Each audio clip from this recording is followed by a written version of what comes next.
When you're just going for your torso or completing achievement diaries, the healer role can be as simple as chasing healers around using food on them.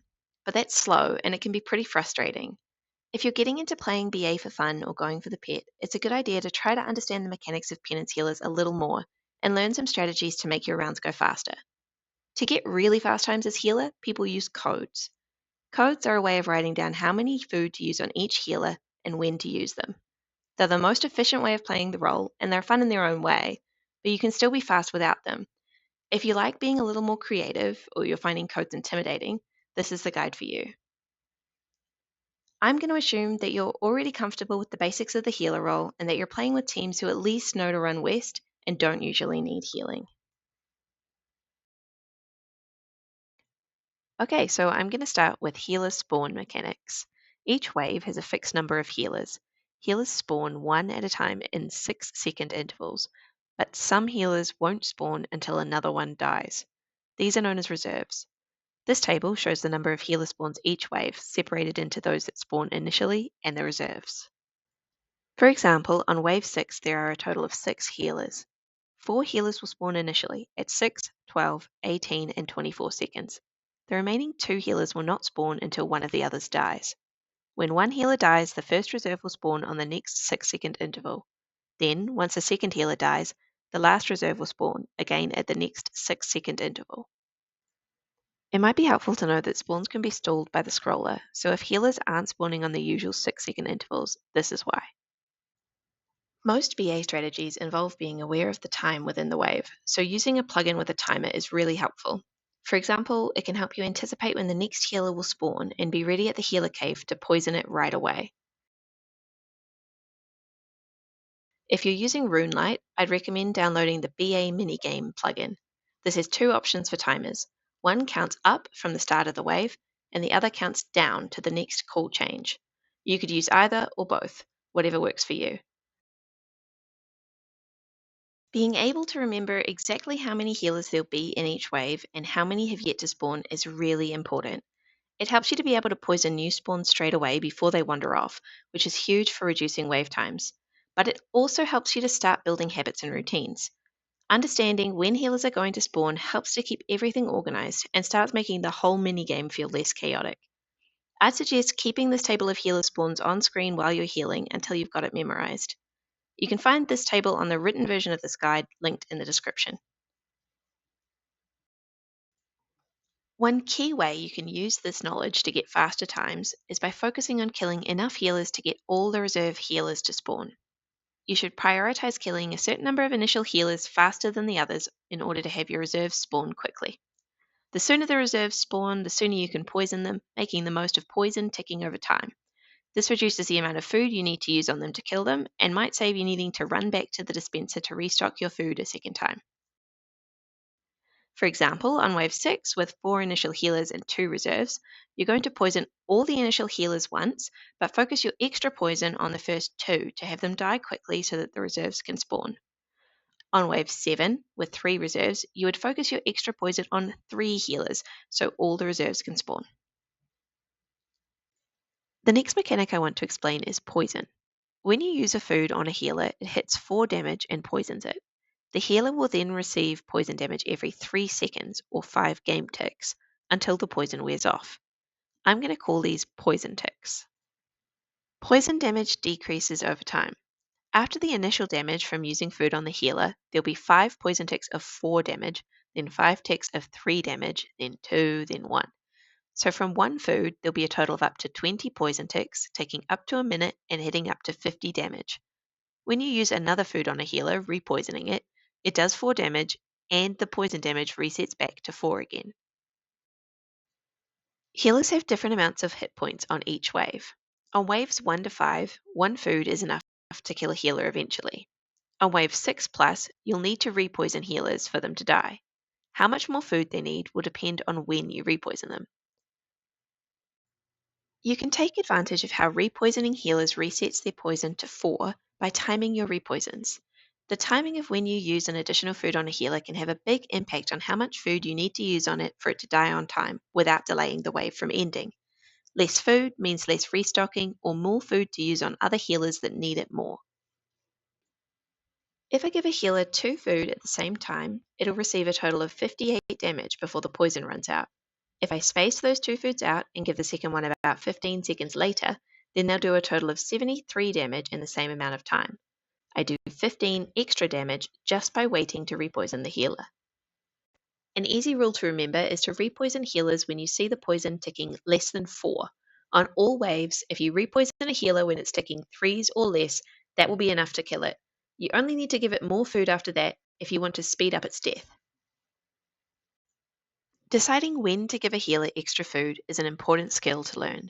Your supply is limited, so you don't want to waste food on healers that are already going to die in time. This can take some time to get the hang of in practice, but essentially you always want to think about how long it will take a healer to die in its current poison state, and whether it needs more food to die by the time you want a reserve to spawn or the wave to end. I'll give you an example. Well, imagine I'm in wave 8 and I've got 3 healers still alive. One has full health and I haven't poisoned it yet. The second has about half health and its poison is down to giving 3 damage. The last healer is nearly dead, but its poison is down to 1 damage. Assessing the situation, I know that I need to poison the full health healer more than once for it to die. The half health healer might die from its current poison without food, but it will take a long time. The low health healer's poison is going to run out before it dies. So what I would do is I would give the low health healer 1 food to make sure it dies.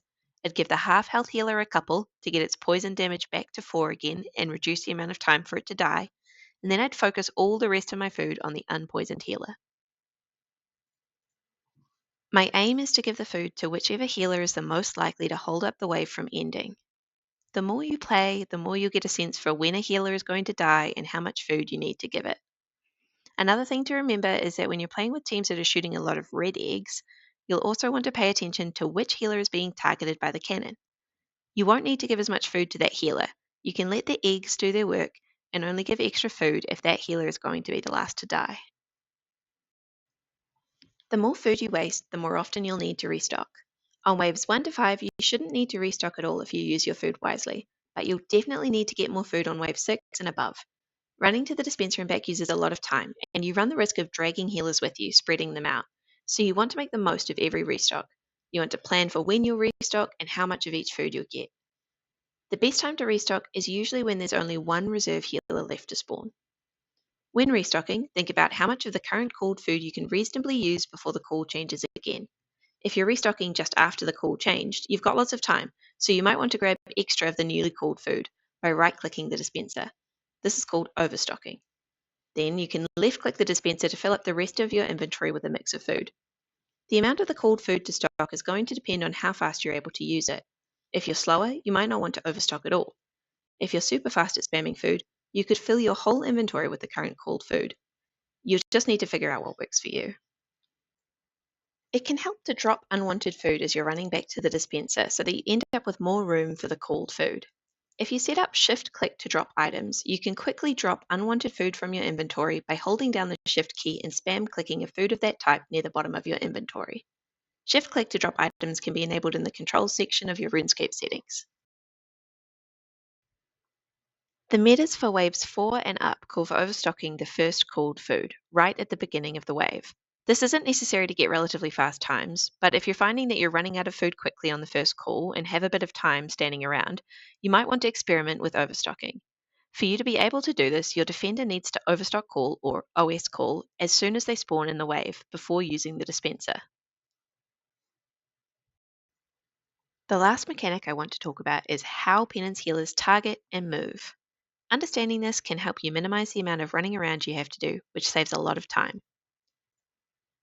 When a penance healer spawns, it looks for a player to poison. It will target a random player within its line of sight, go to them, and poison them. Once it has poisoned a player, it looks for a runner to heal, targeting a random runner in its sight. Once it's reached the runner and healed it, the healer again targets a player. This will be any random player that it can see. As before, it goes to the player and poisons them. This cycle continues, going from player to runner to player to runner, until it can't find a target, when it starts wandering randomly. Healers have a different line of sight for runners than they do for players. They can target players up to 15 tiles away, but can only target runners within 5 tiles. The short line of sight for runners means it's important to try to keep the healers east, where all the runners should hopefully be. This helps to control how far the healers spread out as they keep retargeting nearby runners and players, and other players can possibly trap them in place for you. We want to avoid healers having nothing to target and wandering randomly, because that usually results in you having to do a lot of running to find them, slowing you down. The whole team's aim should be to keep the healers east, near the healer spawn cave and the east runner trap. In the healer role, you can use your own positioning to help control healer movements. Pay attention to where you stand and how it affects the healer spread. Wherever you go, you'll drag any healers that are targeting you, so try to stay east as much as possible. If a healer goes west, it's usually better for you not to chase it. You risk taking everything else with you and creating a bigger problem for yourself. Your positioning can make it a lot easier to use a bunch of food quickly if you find ways to body block healers, limiting their range of movement. When you have a healer blocked on two sides, they'll often stand in place for quite a while because of how their random movement works. You can make use of this to spam food on a healer, like when it's standing next to a wall. You can also trap healers in place by standing in between them and the player or runner they're targeting. When you're ready, you can start looking for opportunities to block healers on the fly. But right now, I'll show you a couple of simple blocks that it would be a good idea to learn. When you're waiting for a reserve healer to spawn, it can be helpful to stand on this tile, one tile southeast of the spawn. The new healer will either target you or the defender. If it targets the defender and they're south or southeast of you, if you use a food on it quick enough, you'll trap the healer in place against the wall. If it targets you, you might still get lucky and trap it in place when it retargets on a runner to the south. Another common technique is known as the healer slide. You can do it on waves 5 to 9 when the defender is delaying so that the first two healers don't target them. All you do is click here against the wall when you're running up so that the first healer paths east, poison it once, and immediately click here to get into position for the next healer. The second healer also comes east and ends up against the wall here. With two directions blocked, the healer will often stay in place here for a few seconds, giving you more time to use more food. Doing the healer slide also means your healers are pulled east and a little less likely to wander off before you can repoison them. Okay, so that's the most important stuff I wanted to cover, but I'm not done yet, sorry. The rest of this video is a bunch of tips and strategies that don't really go together. Some are really simple and a couple are a little sweatier for if you're looking for more of a challenge. When the call changes, it can be helpful to guess the call so that you don't have to wait for the defender. For example, if the previous call was worms, you know the next one is going to be meat or tofu. You can try one of them, and if it was wrong, you now know the other is correct. You won't start losing points until you've used 4 or more wrong food in a wave, so don't worry too much about that. Many players will use camera positioning and sometimes zoom to make it easier to spam food on opponent's healer. If you rotate the camera so that the healer is closer to your inventory, you don't have to move your mouse so far. Just be careful with zoom because it can block your view of other healers. You might regret zooming in super close when you realize you can't see the other healers that you need to repoison. When you use food on a healer, it doesn't matter which of that food you click on in your inventory. The one that is used will always be the first, the highest in your inventory. This is helpful for when you're using multiple foods on the same healer. You can click a food that's lower down in your inventory and repeatedly use that same food, making your cursor movements consistent and much easier to do quickly. When you need to poison a healer that's stacked with another on the same tile, it can be pretty annoying. Luckily, healers get stacked in a mostly consistent order. When stacked healers are stationary, the oldest healer will be on top, and the newest one will be the second in the stack.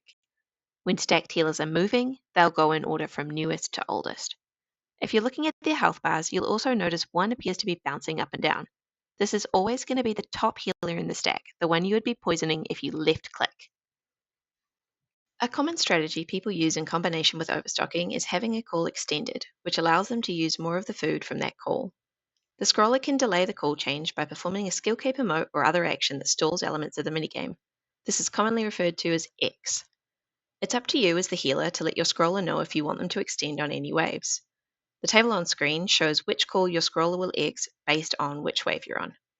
When you're restocking on the call that will be extended, overstock as much of the current called food as you think you can use up. I wouldn't recommend asking for extensions until you're comfortable enough with healer that you're in a rhythm and doing things pretty consistently the same each round. If you're open to learning just part of a code, you should learn 2411. On wave 6 through 10, use 2411 to decide how much food to give each healer on the first call. That means give 2 food to the first healer, 4 to the second, then 1 each to the third and fourth spawns. This will work best if you save the last food for the first 2 healers until after the third or fourth healers spawn, making use of the extra damage that spacing out food gives you. If you are only going to take one more thing from codes, I would suggest it should be the reserve spawn times. If you look up codes, each one should state what time each of the reserves will spawn when using that code. If you start aiming to have your reserves out at these times, you'll become more and more consistent and it will really help your teammates to help you, assuming that they're familiar with those strategies. They'll more easily be able to track when all the healers are out, lure them, and shoot eggs at them. Having consistent reserve times without codes is not easy, but it's worth aiming for when you're ready for more of a challenge. And that's all I've got for you. If this guide doesn't get you a heal PB, then please have your lawyer contact my lawyer. Okay, bye.